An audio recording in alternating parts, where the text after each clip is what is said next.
Hi, Dr. Benton. My name is Jacoby Backstrom once again, and the organization that I decided to actually cover was an organization associated with Lone Star College. It's Brother for Brothers. Let's get started. So basically, Brother for Brother is an initiative-based program. It is designed to assist students in personal, social, and academic development. And through B4B, students have gained skills that set them apart from the average college student. So the organizational communication perspectives that we're going to be talking about throughout the presentation is communication and organizational encounters, which has subcategories: task-related uncertainties, relational uncertainties. We're also going to be talking about communication channels and structures, how that operates, and then last but not least, communication and conflict. So communication and organizational encounters. So when members join the organization, they have to ask themselves, I know that they ask themselves two things. What is the organization all about, and how will this organization benefit me? As a president of Brother for Brother, my plan of action was inform them of the organization. That means every member who already committed to the organization should know what the organization was all about. And then also tell the members how it was going to benefit them by developing them academically, socially, and personally. And then also to have them join a committee of their choice that would best fit their talents and would add value to them all at the same time.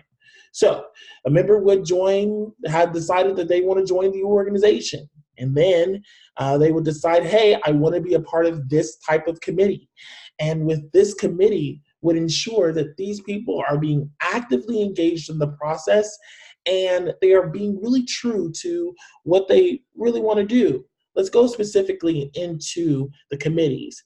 Task-related uncertainties. Newcomers want to do their jobs and do it well. They want to know what type of tasks they're going to be doing, how they're going to be going about that. They want to know what is expected of them.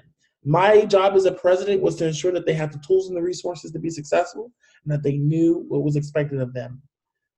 Okay. Also, relational uncertainties. Well, newcomers tend to be unsure about how to relate to others. And that's why we created the committees, so that they knew how to get to know each other and knew how to have those type of conversations. Sometimes the committees would just be a think tank. A committee meeting would just be a think tank situation. So this is what I would consider a communication exchange.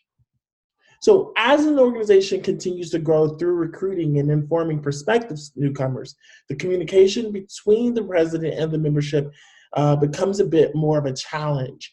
And so the implementation of committees and developing targeted committees truly assisted in ensuring that people actually knew what the organization was about and that they were actively involved. And also, we promoted dedicated members of the organization, to become leaders, holding them overall accountable for engaging their members and keeping them actively involved. And as an executive committee, we were part of that strategic thinking type of situation. We wanted to really strategize to see what worked and what didn't work, how we could do better, what we should continue doing. And so that was our part.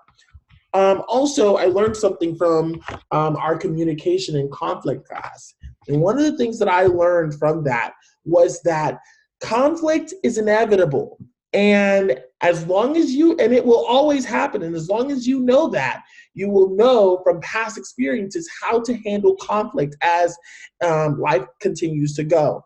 And that is one thing as a leader that I knew was going to happen.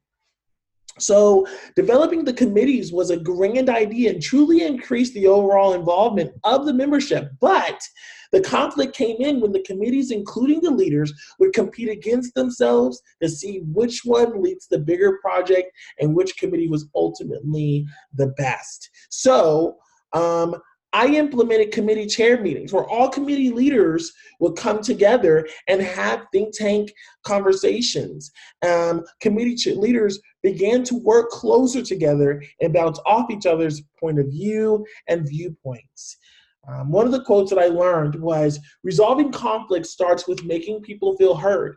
Your employees or members must know that they have a voice and feel safe about sharing their experiences. While you might not, while you might not always agree with what they think, it's a crucial to acknowledge their feelings and their viewpoints. So I thought that this was a great opportunity to really share about Brother for Brother and what that was all about, and really get into the mode of what those communication structures were like, and from an officer's point of view, from a leader's point of view, not so much the membership point of view. And I hope that you enjoyed.